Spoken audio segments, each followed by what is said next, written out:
12 কোশ্চেনটা বলছে পিএন সংযোগ ডায়োডে প্রযুক্ত কম্পাঙ্ক 50 হার্টজ, তাহলে অর্ধ তরঙ্গ বিবর্তন এবং পূর্ণ তরঙ্গ বিবর্তন পদ্ধতিতে উৎপন্ন কম্পাঙ্ক হবে। তো এখানে আমরা পিএন সংযোগ ডায়োডে আছে, তাতে 50 হার্টজ কম্পাঙ্ক অ্যাপ্লাই করছি। তাহলে বলছে পূর্ণ তরঙ্গ বিবর্তন আর অর্ধ তরঙ্গ বিবর্তনের ক্ষেত্রে উৎপন্ন কম্পাঙ্কটা কত হবে সেটা বের করতে বলেছে। তো পূর্ণ তরঙ্গ বিবর্তনের ক্ষেত্রে আমাদের কম্পাঙ্কটা দ্বিগুণ হয়ে যায়, তো পূর্ণ তরঙ্গের ক্ষেত্রে এটা আমাদের 100 হার্টজ হয়ে যাবে, এর ডাবল। আর অর্ধ তরঙ্গের ক্ষেত্রে আমাদের এটা যা ছিল তাই থাকে, মানে সমান থাকে, তার মানে এটা 50 হার্টজ হবে। তাহলে আমাদের এখানে আগে অর্ধ তরঙ্গ তারপরে পূর্ণ তরঙ্গ দেওয়া ছিল, তার মানে এইভাবে হবে। তাহলে 50 হার্টজ আর 100 হার্টজ, এটা আমাদের অ্যান্সার হবে। তার মানে অপশান সিটা আমাদের অ্যান্সার হচ্ছে। নেক্সট কোশ্চেনটা বলছে নিচের কোনটি সম্মুখ বায়াসে আছে। তো এখানে আমাদের 4টে পিএন সংযোগের ডায়োড দেওয়া আছে, ডায়োড দিয়ে 4টে সার্কিট দেওয়া আছে। তো এর মধ্যে কোনটা আমাদের সম্মুখ বায়াসে আছে সেটা বের করতে হবে।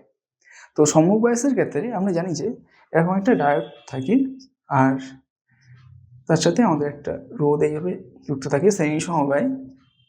এবার ডায়োডের যে পি টাইপটা আছে তার সাথে আমাদের ব্যাটারির পজিটিভ এন্ড আর এন টাইপের সাথে ব্যাটারির নেগেটিভ এন্ডটা যুক্ত থাকে, এরকমভাবে থাকে। তার মানে আমাদের এখানে যে ডায়োডটা আছে তার এন টাইপের সাইডে আমাদের যেটা হবে বিভবটা কম হবে, আর পি টাইপের দিকে বিভবটা আমাদের বেশি হবে। সেটাই আমরা কাজে লাগিয়ে এই কোশ্চেনটা সলভ করব।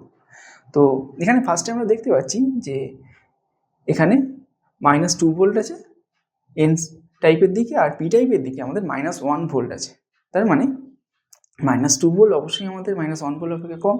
তাহলে এই সাইডে আমাদের নিম্ন বিভব হচ্ছে এন টাইপের দিকে, আর পি টাইপের দিকে আমাদের উচ্চ বিভব হচ্ছে। তাহলে এইটা আমাদের সম্মুখ বায়াসে আছে। এবার বাকি 4টে অপশান আমরা চেক করব যে এরা সম্মুখ বায়াসে আছে কিনা। তো সেকেন্ড অপশান বিটা বলছে যে এর এন টাইপে আমাদের গ্রাউন্ড করা আছে, তার মানে এদিকে পোটেনশিয়ালটা 0 আর এদিকের পোটেনশিয়ালটা -2 ভোল্ট। তার মানে পি টাইপে আমাদের কম পোটেনশিয়াল আছে এন টাইপের দিকের পোটেনশিয়ালের থেকে। তার মানে এটা কখনোই আমাদের ফরওয়ার্ড বায়াসে হবে না, তার মানে এটা হচ্ছে না।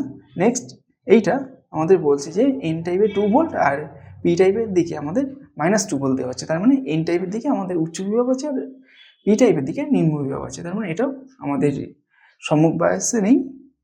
লাস্ট এইটার আমাদের দুই সাইডেই গ্রাউন্ড করা আছে, তার মানে দুই সাইডের পোটেনশিয়াল সেম, মানে 0। তো তার ফলে এটাও কখনো আমাদের সম্মুখ বায়াসে থাকবে না। তাহলে অপশান এটাই আমাদের অ্যান্সার হবে। নেক্সট কোশ্চেনটা বলছে যে প্রদর্শিত চিত্রে একটি আদর্শ পিএন সংযোগ ডায়োডের মধ্য দিয়ে তড়িৎ প্রবাহ হয়। তো আমাদের এরকম একটা ডায়াগ্রাম দেওয়া আছে, এখানে এই যে পিএন সংযোগ ডায়োড আছে এর মধ্যে দিয়ে তড়িৎ প্রবাহ কতটা হচ্ছে সেটা আমাদের বের করতে হবে। তো আমরা ধরে নিলাম এর মধ্যে দিয়ে আই পরিমাণ তড়িৎ প্রবাহ হচ্ছে, তাহলে এই আয়ের মানটা আমাদের এখন বের করতে হবে। তো ফার্স্টে আমরা দেখব এই যে ডায়োডটা আছে এটা ফরওয়ার্ড বায়াস না রিভার্স বায়াসে আছে। এখন আমরা এই যে সার্কিটটা আছে সেটাই যদি খেয়াল করি, তো এই সার্কিটটাকে আমরা এইভাবে আঁকতে পারি। এখানে আমাদের দুটো এন্ড কি আছে সার্কিটের, এই সাইডে একটা ব্যাটারি লাগানো আছে 1 ভোল্টের, এই সাইডে আরেকটা ব্যাটারি লাগানো আছে 3 ভোল্টের। তো আমরা এখানে এই যে গ্রাউন্ড পার্টটা আছে সে দুটোকে কী হয় আমাদের অ্যাকচুয়ালি কমন হয়, সেই কারণে এই দুটো পয়েন্ট, এই পয়েন্ট আর এই পয়েন্টটা আমরা জুড়ে দিতে পারি।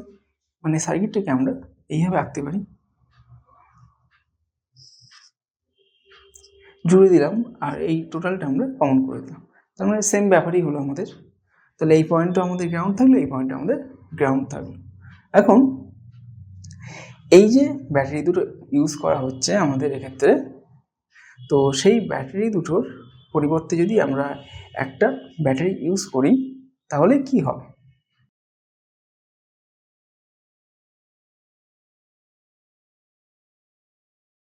তাহলে এই দুটো ব্যাটারি আমাদের কোন সমবায় আছে ফার্স্টে সেটা দেখতে হবে। তো ব্যাটারি দুটো আমরা যদি ভালো করে খেয়াল করি তাহলে দেখব এইভাবে কানেক্ট করা আছে। এটা 1 ভোল্ট, 1 ভোল্টের পজিটিভের সাথে আমাদের 3 ভোল্টের পজিটিভটা যোগ করা আছে। তার মানে এখানে যে আমাদের তুল্য তড়িৎচালক বল হবে এই সিস্টেমটা, সেটা আমাদের ফার্স্টে বের করতে হবে। তো এটাকে আমরা এইভাবে লিখতে পারি, এখানে যেহেতু একটা পজিটিভের সাথে আরেকটা পজিটিভ যোগ করা আছে সেই কারণে দুটো বিয়োগ হয়ে যাবে। তার মানে শেষ পর্যন্ত আমাদের তুল্য তড়িৎচালক বলটা হয়ে যাবে 3 - 1 অর্থাৎ 2 ভোল্ট, আর ব্যাটারিটা আমাদের এইরকম হবে। কারণ 3 ভোল্টের পজিটিভ সাইডটা এই দিকে আছে, সেই কারণে এইদিকে পজিটিভ সাইড থাকবে প্লাসটা, আর এইদিকে থাকবে ব্যাটারির নেগেটিভটা। তো এইটাকে আমরা সার্কিটটাকে আমরা আবার নতুন করে এইভাবে আঁকতে পারি। একটা ব্যাটারির সাহায্যে, এখানে ধরলাম একটাই ব্যাটারি আছে, সেই ব্যাটারিটা তাহলে আমাদের এইভাবে থাকবে, কারণ 3 ভোল্টে যেদিকে পজিটিভ ছিল সেই দিকে আমাদের এই তুল্য তড়িৎচালক বলের পজিটিভটা আছে। যে ব্যাটারিটা আমরা ইউজ করছি তুল্য তড়িৎচালক বল, তার পজিটিভটা আছে, তার মানে সার্কিটটা আমাদের এইরকম হয়ে গেল। তো এইটা হলো আমাদের 2 ভোল্ট। এখন আমরা যদি খেয়াল করি তাহলে দেখতে পাবো যে এই যে ডায়োডটা আছে, এর যে পি টাইপটা আছে তার সাথে আমাদের উচ্চ বিভব অর্থাৎ ব্যাটারির পজিটিভ এন্ডটা যুক্ত আছে, আর এন টাইপটা আছে তার সাথে আমাদের ব্যাটারির নেগেটিভ এন্ডটা যুক্ত আছে। তার মানে এটা আমাদের ফরওয়ার্ড বায়াসে আছে, তাহলে এর ভিতর দিয়ে কারেন্ট কখনোই আমাদের জিরো হবে না। তো এইবার এর ভিতর দিয়ে কতটা কারেন্ট যাচ্ছে সেটা আমাদের বের করতে হবে। তো সেটা বের করার জন্য আমরা কি করব, আমরা জানি যে I ইকুয়াল টু হয় ভি বাই আর।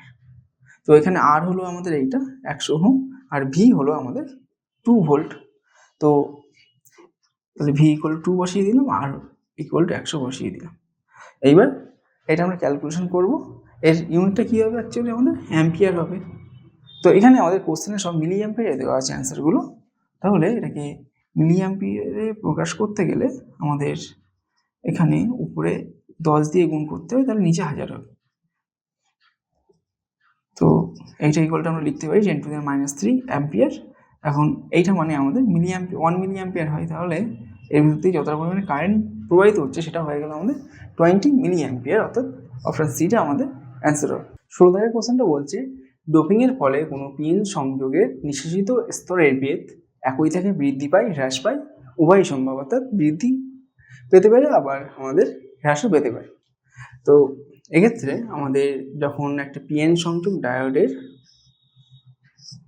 ডোপিংয়ের পরিমাণটা বাড়ানো হবে তখন কি হবে, আমাদের এই সাইডটা ধরলাম পি সাইড, এটা এন সাইড।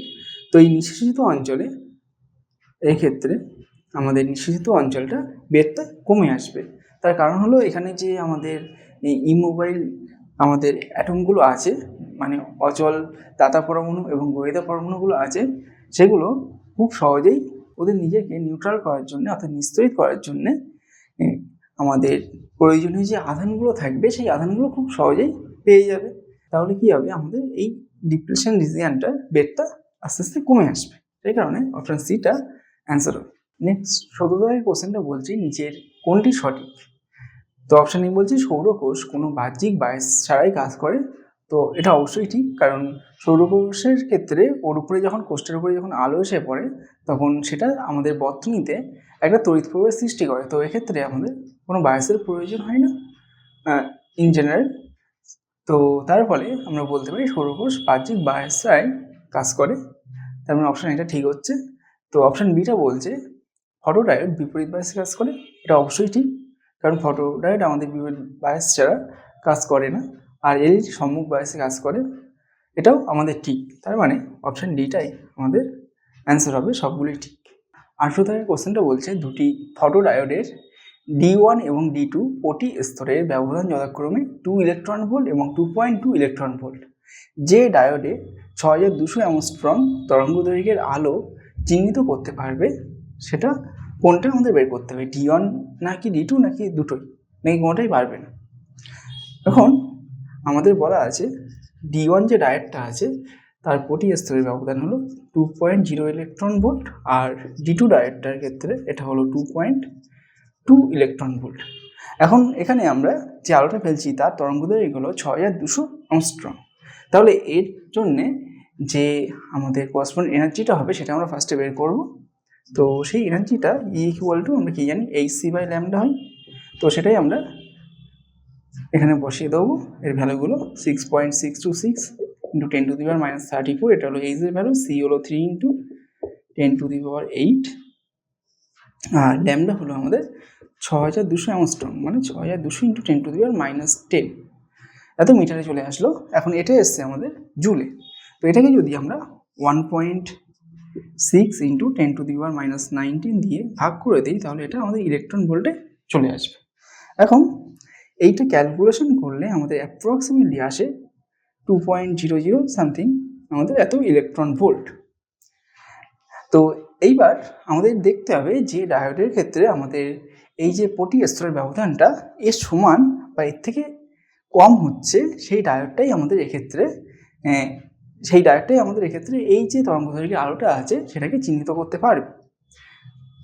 তো এখন আমরা দেখতে পাচ্ছি যে D1 ডায়োডটার ক্ষেত্রে এর যে প্রতি স্তরের ব্যবধান সেটা হলো 2.0 ইলেকট্রন ভোল্ট।